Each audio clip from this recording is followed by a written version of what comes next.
Autumn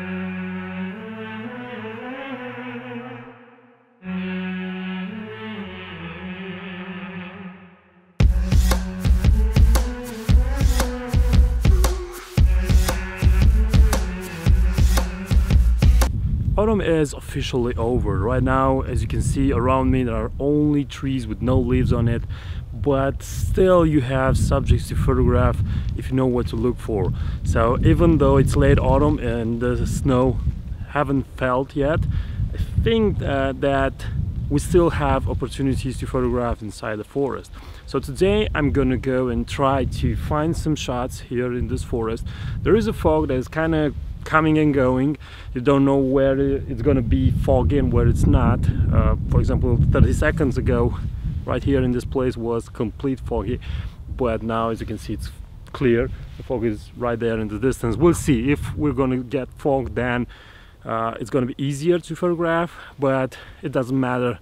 We're still gonna have fun. We're still gonna photograph the forest, and I will show you how I'm thinking about frames in a situation like this. Hello everyone, my name is Toma, Phototom here on YouTube. I'm a full-time landscape and travel photographer, and this YouTube channel is all about landscape and travel photography. So if you're interested in this kind of topics, make sure to subscribe. You can also hit the bell icon to receive notifications when I do another upload.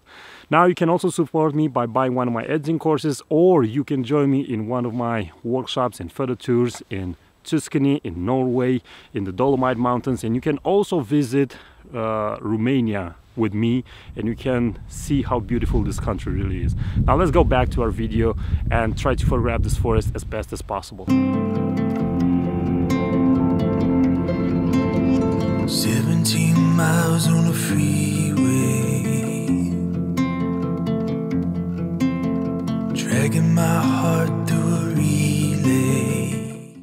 I'm standing at the entrance of the forest, and I think this is a very good place to start photographing this forest, mainly because I have a road or a wider trail that goes into the forest and also forms a curve. And whenever you have something like this, you have a very beautiful leading line that also can be treated as an S shape. I'm not going to include the sky. As you can see, it's pure gray and it looks horrible. It's not something interesting. And even if the sky would have been blue, or even if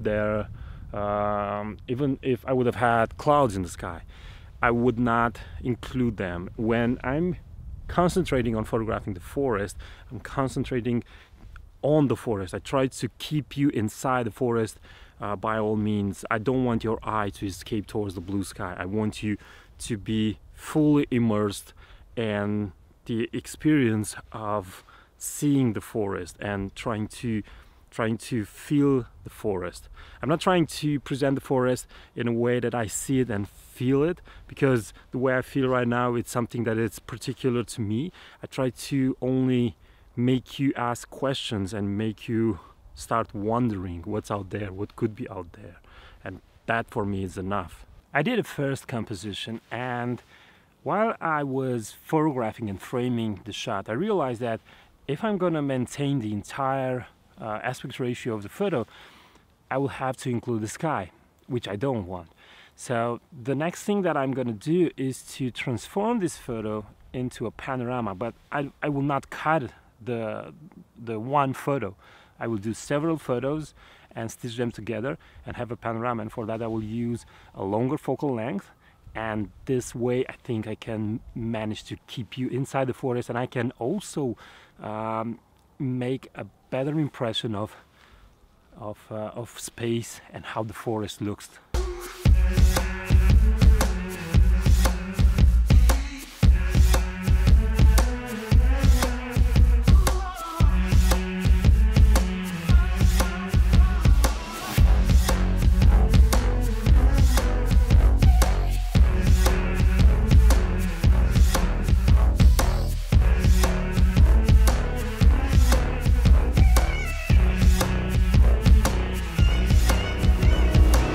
There's another shot over here that can be very easily constructed, because the trail, it goes through the trees, and because it's really wide, I search for a place in this trail where the trees kind of look like guardians. So we have one tree to the right and one tree leaning to the left, so you kind of get a kind of like a V shape, and that V shape helps concentrate the eye. If you have straight trees, yes, it can work, but if among those straight trees you also have something like a V shape, this will help concentrate the eye much better. And for this situation I will make only one shot. I think it's more than enough. I will emphasize the trail that leads into the forest and those V-shaped trees. I don't know if you already know, but next year in 2020, in October, I will have a workshop of forest photography.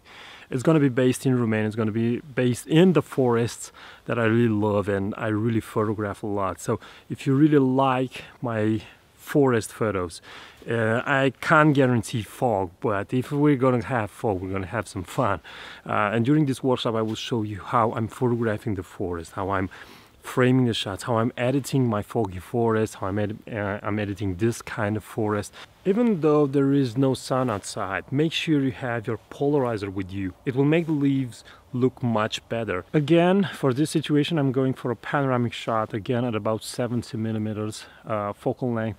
And the reason is, again, I don't want to include the sky and I want to have a bright, broad image of the forest, giving you the real impression of how vast the forest is, how vast the landscape is.